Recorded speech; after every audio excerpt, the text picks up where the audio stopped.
I hate crime.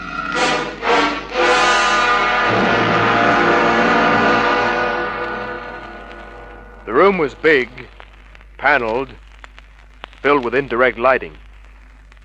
So was the guy who sat behind a desk big enough for a car park. Gold lettering on the door said he was George Robinson, managing director. Mr. Kent, my organization wishes to avoid publicity. Sure. That's why the responsible authorities advised me that I could have no better unofficial agent than yourself. Well. First time the cops patted my boyish head. The authorities I refer to are, shall we say, higher than the police. Oh? You've heard of the Woomera rocket range? I can read the newspapers, too. We make here top-secret equipment for the range. So? And we've been threatened that if we continue, we must take the consequences. Sabotage, huh? Read this.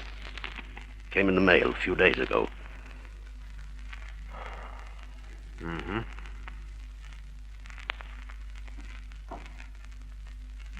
This threatens only your life, Mr. Robinson. You said we.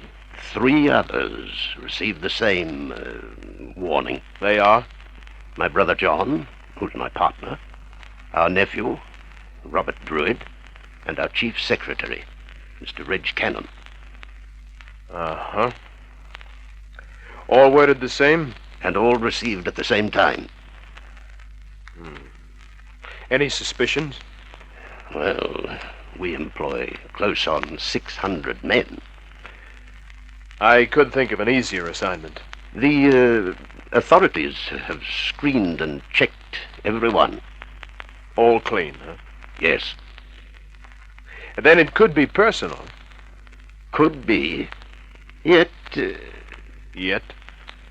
Well, it's no boast to say that take away the 4 of us, and this whole organization had ceased to function.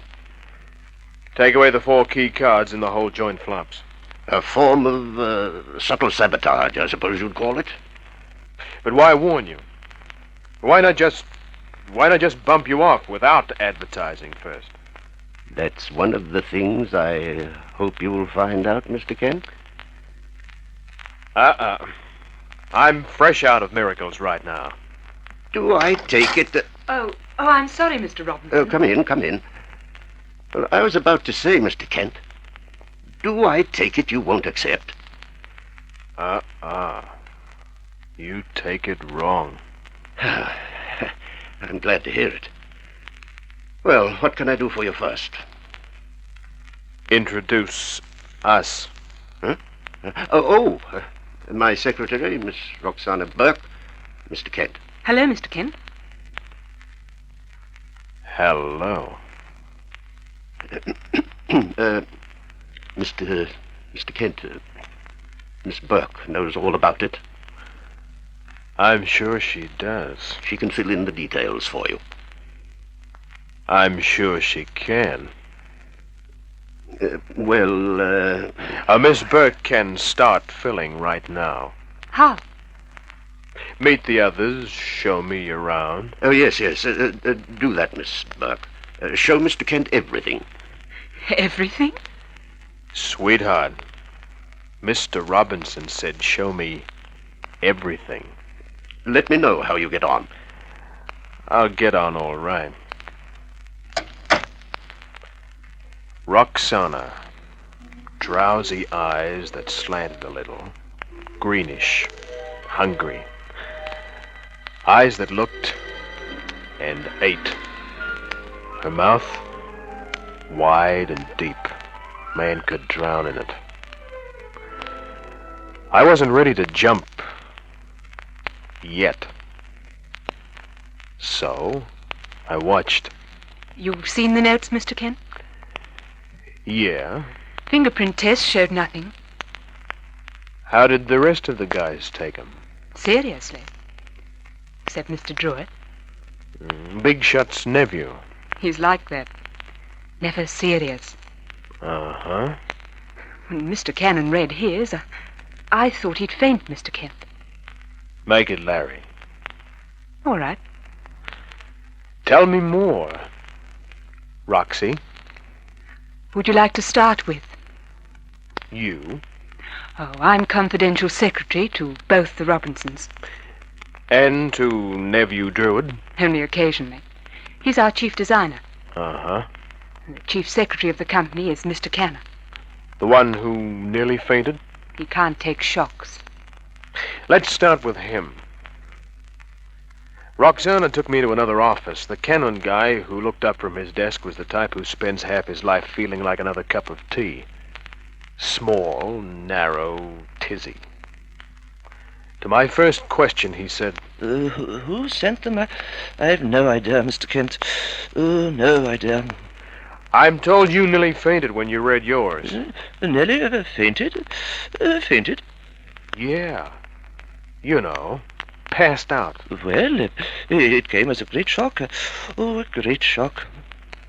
Ever been threatened this way before? Oh, no. Oh, never in my life. Oh, never in my life.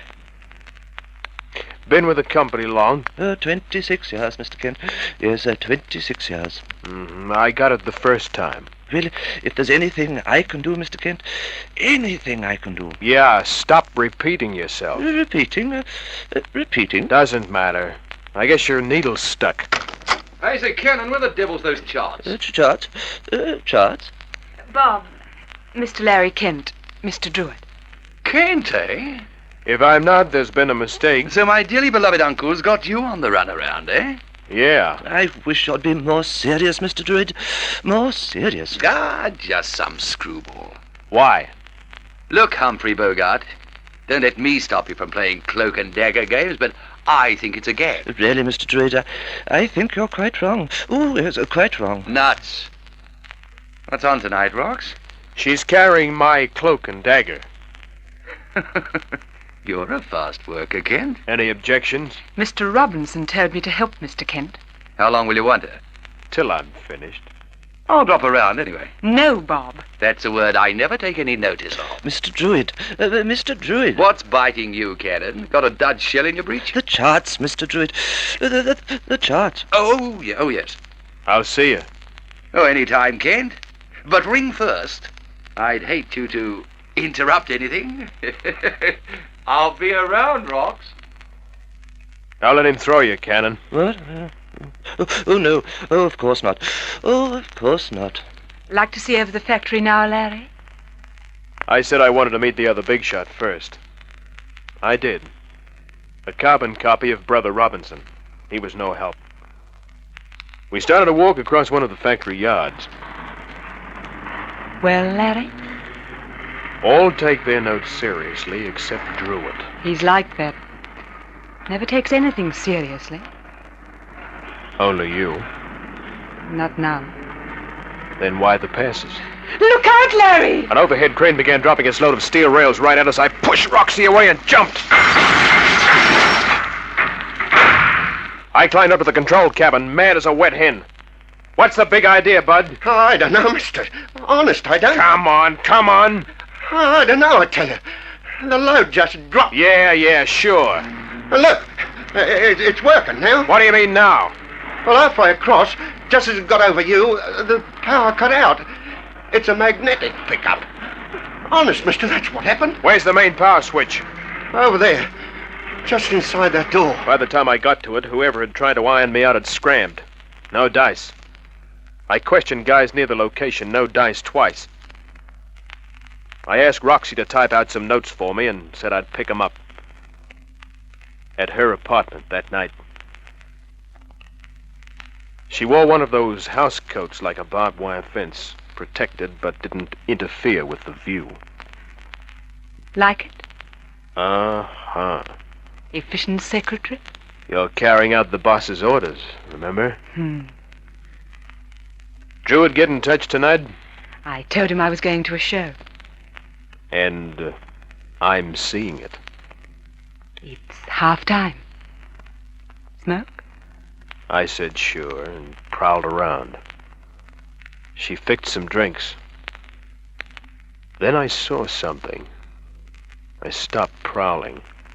Bored? Swell apartment. Double bed. Why not?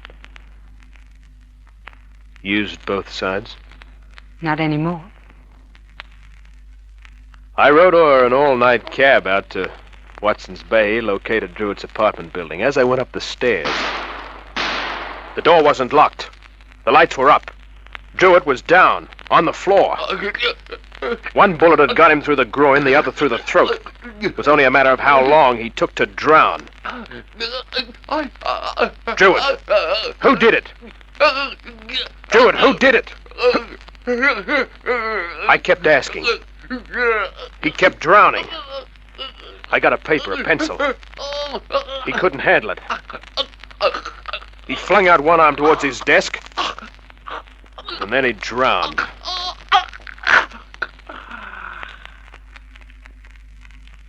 Then the cops flooded in.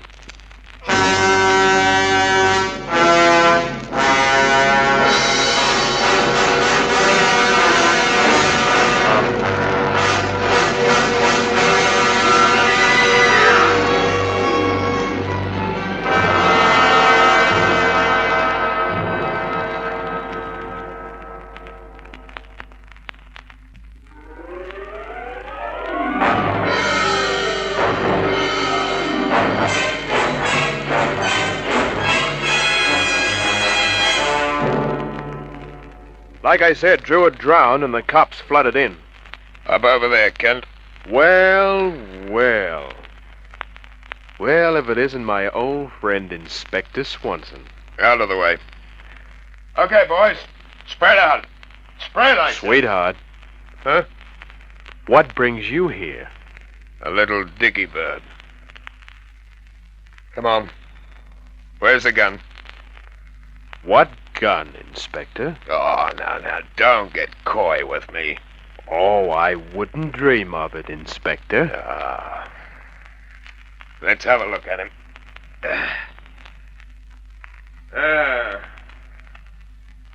One through the groin, and one in the throat.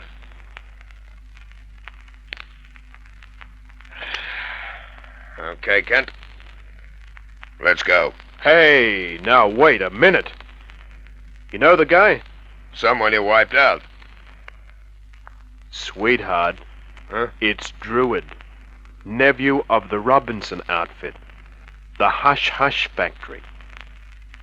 Oh. Oh, I see. You see nothing. Maybe more than you think. I knew about those notes.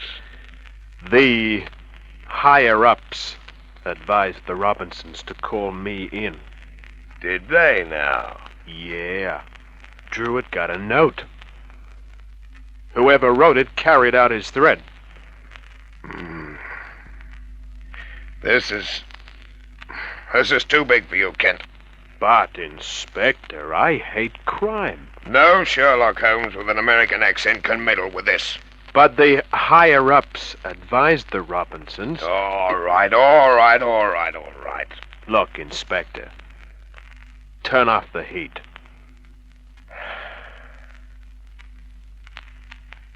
Okay. How'd you get here?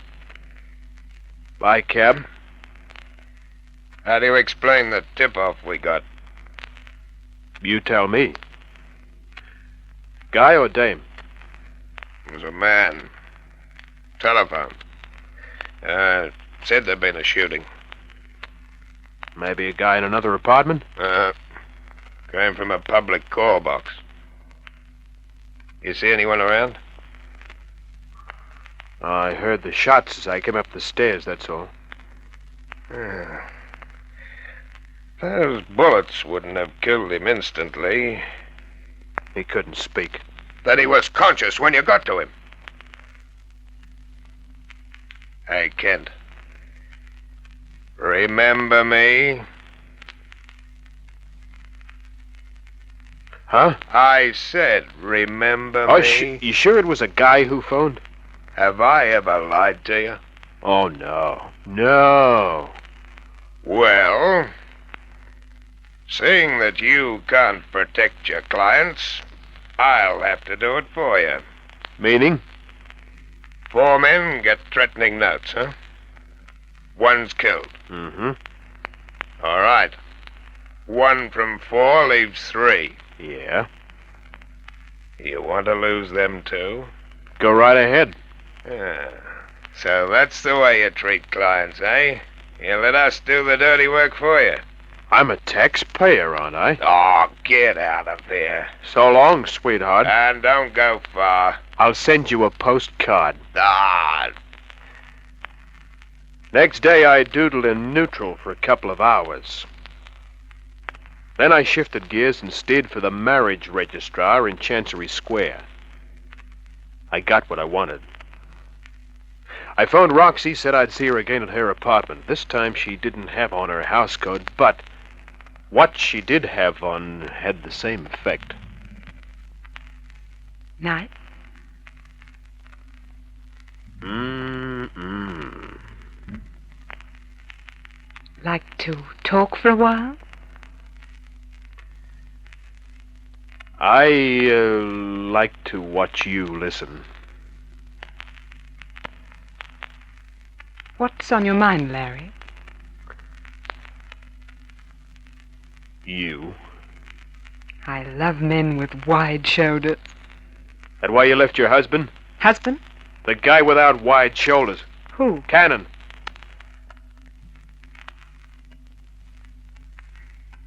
So, you found that out, did you? You married Reg Cannon 6 years ago, but kept it secret. Wouldn't you? Married to that? I wouldn't know. But I do. I put up with him till a month ago. Then I kicked him out. Because he objected to you playing around with Druid. Maybe. And with others. I said, maybe. Maybe your husband got jealous. All right, what if he did? Then you grew tired. Tired? Tired of both husband and lover boy. Can you eat potato pie every night? You should try ketchup with it. I did. How did you get time to do it? Try ketchup? Kill it. Kill Druid. Darling, you know when you left me last night. Druid told me you did. No, he didn't, Kent. No, he didn't. Ah. The repeating cannon. What do you want? Is that a nice way to greet your husband? Is it? Kent? This gun says, don't move. It says, don't move. Who's moving? You were thinking of it, Kent. Yes, thinking of it. What do you want? I've come back home, dear. Yes, back home. Cannon, you killed Druid. You did. He told me you did. Impossible. Oh, impossible. Who said he talked? You implied, Kent. Yes, you implied. But, Larry, you said I did. You're a secretary, and Cannon's a secretary. What's that got to do with it? Oh, let him talk, my dear. Let him talk. Steady, Kent. Steady. Don't forget, I've got this gun. Stay still, Larry. Yes. Stay there. Stay there. Druid tried to tell me, and he did. What? What? You're mad. I always knew you were. Mad with jealousy. No. Not any longer, my dear. No, not any longer. You admit you killed him. I admit nothing. Nothing. Just before he died, he pointed to his desk. Desk? Desk? Yeah, sometimes called a secretary. Larry? Larry, what are you saying? Druid was alive when I found him. I asked who'd shot him. But he couldn't talk. He couldn't say the name. He did the next best thing. He pointed to the desk. Secretary. Yeah. My dear wife, she's one, Mr. Kent. She's one. So are you, but she didn't have time. And did I? I spent all last night with Roxana here. Yes. Here. Cannon, you're in for a surprise. Surprise? Surprise? Yeah. One big surprise. No, Larry. Larry, don't tell him. Tell me what? Tell me what? You didn't spend the night here, Cannon. Don't, Larry. He's got that gun and jealousy's made him kill one man already. Cannon, do you want to be told how I know you didn't spend last night here? I'll kill you for that, Kent. Ah, your needles come unstuck. Yes, I killed Dewitt for the same reason. You tried too hard. You tried to make a personal murder look like politics. Those notes would have covered me if you hadn't nosed in. Please. Tell him what we did last night, honey. Where do you want it first, Kent? Eh? Through the groin? Eh? Like this? Drop it, Cannon! Drop it! You heard what the nice inspector said, Bud. Do I drill you through your arm again? Take him out, boys. Well, nice to see you, sweetheart. Thanks. Another dicky bird tip you off? Ah, no. We've been tailing you, Kent. Oh, have you? Have you? Your needle's stuck now, is it? Now listen, Swanson. All right. Thanks for doing our work for us. You know, it's not often a taxpayer gets the chance. I'll see you around. One of these days. Larry. Huh? Larry. It's night now. Yeah. Yeah, it's night. And a good night.